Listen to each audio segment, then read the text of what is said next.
সংগ্ৰামপুৰ নামৰ এখন গাঁৱত এগৰাকী দুখীয়া মহিলা আছিল। তাই গাঁওখনত মেগীৰ দোকান দিয়েই যেনে তেনে চলি আছিল। গাঁৱৰ প্ৰায়বোৰ মানুহেই কমলাৰ হাতৰ মেগী খাই বৰ ভাল পাইছিল। আৰে বাহ, এই মেগীখিনি যে এবাৰ খালে খায়েই থাকিবলৈ মন যায়।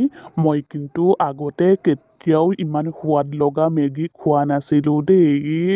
ইয়াত নিশ্চয় মেগী মছলা নহয়, ইয়াত যাদুকৰী মছলা দিয়া হয়। হয়নে নহয় কথাটো, কমলা?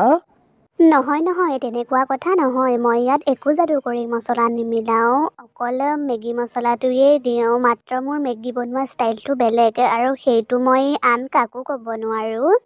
হ'ব, নালাগে বাৰু ক'বলৈ। কেৱল আপুনি সদায়েই আমাক এনেকুৱা সোৱাদ লগা মেগী খোৱালেই হ'ল। আমি আপোনাৰ দোকানলৈ সদায়েই আহিম। কমলাৰ দোকানলৈ প্ৰায়েই মানুহৰ অহা যোৱা চলিয়েই থাকে আৰু তাইৰ ভাল পইচা উপাৰ্জন হয়। আৰু সেইখন গাঁৱতেই এজন অহংকাৰী আৰু ঠগ গাঁওবুঢ়া আছিল। আৰু এদিন ৰাতিপুৱাই তেওঁৰ ঘৰলৈ তেওঁৰ সৰু ভায়েক আহিল আৰু তেতিয়া দাদা, তই মাতিছিলি যে সেইবাবে মই আহি গ'লোঁ। মই আহিছোঁ যেতিয়া তই পাৰ্টি-চাৰ্টিৰ ব্যৱস্থা কৰিছনে নাই? তই আহিছ আৰু পাৰ্টি নহ'ব, সেয়াটো কেতিয়াও হ'ব নোৱাৰে। মই আজি ৰাতিয়েই পাৰ্টিৰ ব্যৱস্থা কৰিছোঁ আৰু মোৰ লগৰ দুজনমানকো মাতিছোঁ। আমি সকলোৱে মিলি আজি পাৰ্টি কৰিম আৰু ফূৰ্তি কৰিম। তই যে আমাৰ ঘৰলৈ ইমান দিনৰ মূৰত আহিছ, সেইবাবে মোৰ বৰ ভাল লাগিছে। তই কিন্তু কেইদিনমান থাকি যাবি দেই। দুয়োজন ককায়েক ভায়েকে মিলি বহুত কথা পাতিলে আৰু ৰাতি হোৱাৰ লগে লগেই সিহঁত সকলোৱে মিলি পাৰ্টি কৰিলে আৰু তাৰ পাছত সিহঁত শুই গ'ল।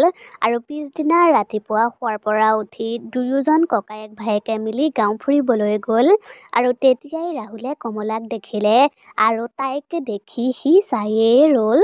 আৰে বাহ, সেই মহিলাগৰাকী ইমান ধুনীয়া। মই আগতে ইমান ধুনীয়া মহিলা কেতিয়াও দেখা নাই। বৰ ভাল লাগিছে কিন্তু দেই। সৰু তয়ো যে আৰু তই হৈছ এই গাঁওখনৰ গাঁওবুঢ়াৰ সৰু ভায়েক।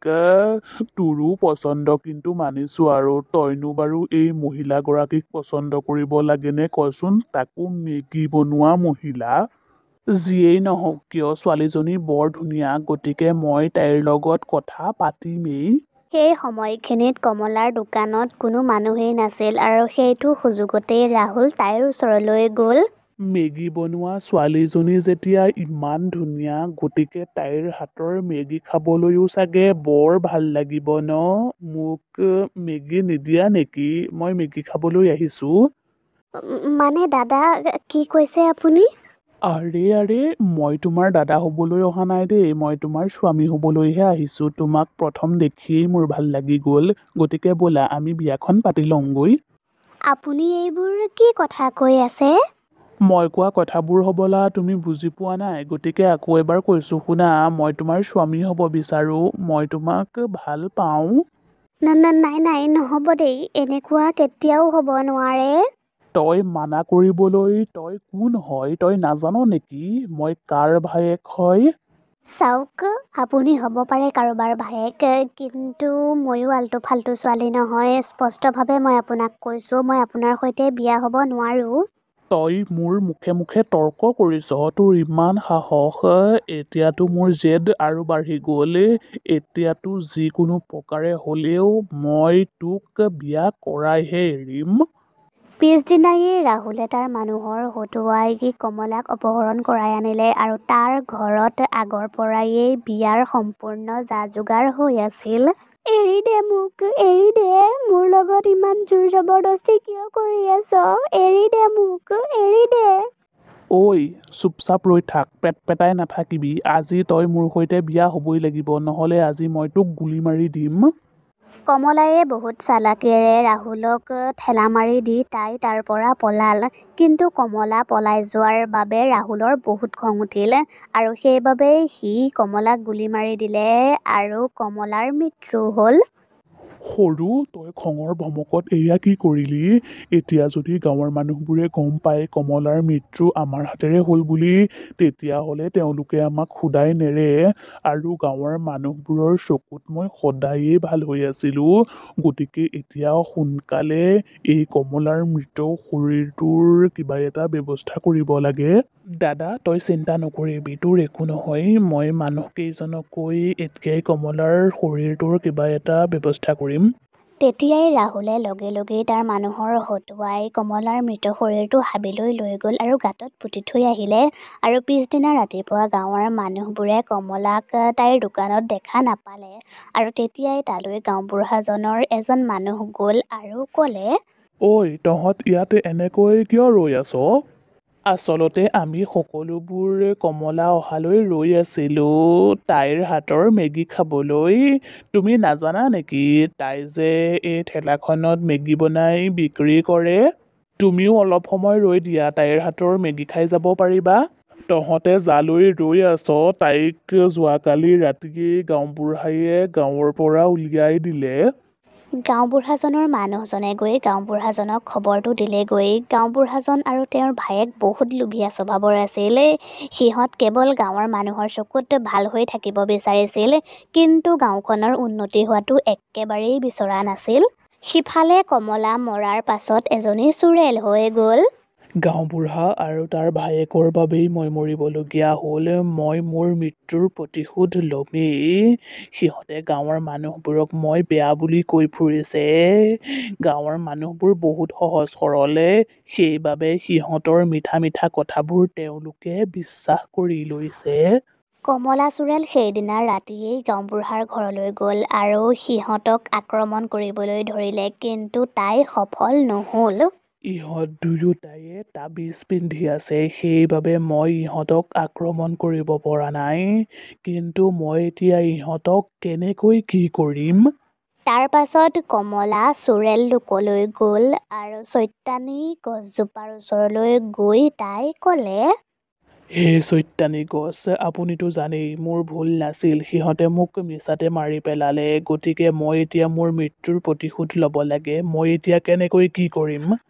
কমলা, তই চৈতানী মহাশক্তি পাবলৈ হ'লে তই 50জন মানুহক মাৰি পেলাব লাগিব। তাকো আহি থকা অমাৱস্যাৰ ৰাতি। পাৰিবিনে নাই তই? 50জন মানুহক মাৰি পেলাব লাগিব? নাই নাই চৈতানী গছ, মই তেনেকুৱা কেতিয়াও কৰিব নোৱাৰোঁ। মই নিৰ্দোষী মানুহবোৰক মাৰি পেলাব নোৱাৰোঁ। মই কেৱল গাঁওবুঢ়াজন, তাৰ ভায়েক আৰু সিহঁতৰ মানুহকেইজনকহে মাৰিব বিচাৰোঁ। মই ইমান ডাঙৰ পাপ কেতিয়াও কৰিব নোৱাৰোঁ। মই বাকীবোৰ চুৰেলৰ নিচিনা নহয়। নাই নাই, মই এইটো কাম কেতিয়াও কৰিব নোৱাৰোঁ। চুৰেলজনীৰ কথাবোৰ শুনি চৈতানী গছজোপায়ে তাইক ক'লে, তই এনেদৰে ভাল হৈ থাকিলে তই কেতিয়াও তোৰ হত্যাকাৰীক মাৰিব নোৱাৰ। তই তোৰ হত্যাকাৰীক মাৰিব বিচাৰ নে নিবিচাৰ? বিচাৰো, কিন্তু মানুহবোৰক মাৰি পেলাই নহয়। কথাখিনি কৈ চুৰেলজনী তাৰ পৰা গুচি আহিলে আৰু তাই চিধাই গাঁৱৰ মন্দিৰটোৰ বাহিৰলৈ গ'ল। তাই চুৰেল হোৱাৰ বাবে তাই মন্দিৰৰ ভিতৰলৈ যাব নোৱাৰে। দেৱী মা, মোৰ কি ভুল আছিল? মই কষ্ট কৰি মেগী বনাই টকা উপাৰ্জন কৰি যেনে তেনে চলি আছিলোঁ। কিন্তু হঠাৎ এদিন গাঁওবুঢ়াজনৰ ভায়েক আহিল আৰু মোক বিয়াৰ প্ৰস্তাৱ দিলে। মই যেতিয়া বিয়া নহওঁ বুলি ক'লোঁ, তেওঁ মোক জোৰ জবৰদস্তি কৰি তেওঁৰ ঘৰলৈ লৈ গ'ল আৰু মোক মাৰি পেলালে। আৰু এই সকলোবোৰ আপুনি হ'বলৈ দিলে দেৱী মা। মোৰ লগত বহুত অন্যায় হ'ল। চুৰেলজনীয়ে কথাখিনি কৈয়ে আছিল আৰু তেতিয়াই মন্দিৰৰ ভিতৰৰ পৰা এটা ৰশ্মি ওলাই আহি কমলাৰ শৰীৰত সোমাই গ'ল। আৰু তেতিয়াই তাই আগৰ ৰূপলৈ আহিলে আৰু তাইৰ বহুত শক্তি আহি গ'ল। আপোনাক বহুত বহুত ধন্যবাদ দেৱী মা। মই জানো আপুনি কেতিয়াও কাৰো লগত একো অন্যায় হ'বলৈ নিদিয়ে। পিছদিনা ৰাতিপুৱায়েই কমলা গাঁৱলৈ গ'ল আৰু তালৈ গৈ তাই দেখিলে গাঁওবুঢ়াজন আৰু তাৰ ভায়েকে গাঁৱৰ মানুহবোৰক উচতাই ভাষণ দি আছে। এতিয়া তহঁত কি কোনেও মোৰ চুলি এডালো লৰচৰ কৰিব নোৱাৰ, কাৰণ স্বয়ং ভগৱানেই মোক শক্তি দিছে। গাঁৱৰ মানুহ, আপোনালোকে জানেনে ইহঁত কিমান ঠগ আৰু প্ৰবঞ্চক? ইহঁতে গাঁৱৰ মানুহবোৰৰ পৰা টকা খাই মানুহবোৰক ঠগি আছে। গতিকে ইহঁতক জীয়াই ৰখাৰ একো প্ৰয়োজন নাই। আপোনালোকে ইহঁত দুয়োজনকে মাৰি পেলাওক। কমলাৰ কথাখিনি গাঁৱৰ মানুহবোৰে শুনিলে আৰু তেওঁলোকে কথাবোৰ ভাবিও চালে আৰু কথাবোৰতো সঁচাকৈয়ে হয়। তাৰ পাছত গাঁৱৰ মানুহবোৰে গাঁওবুঢ়াজন আৰু তাৰ ভায়েকক বহুত মাৰিলে। তাৰ পাছত চোৰেলজনীয়ে তাইৰ শক্তিৰে সিহঁতৰ মানুহকেইজন আৰু সিহঁতকো মাৰি পেলালে। তাৰ পাছৰে পৰাই কমলায়ে আকৌ মেগীৰ দোকান দিলে আৰু গাঁৱৰ মানুহবোৰেও তাইৰ পৰা মেগী খাবলৈ আহিল আৰু তেনেকৈয়ে দিনবোৰ চলি গৈ আছিল।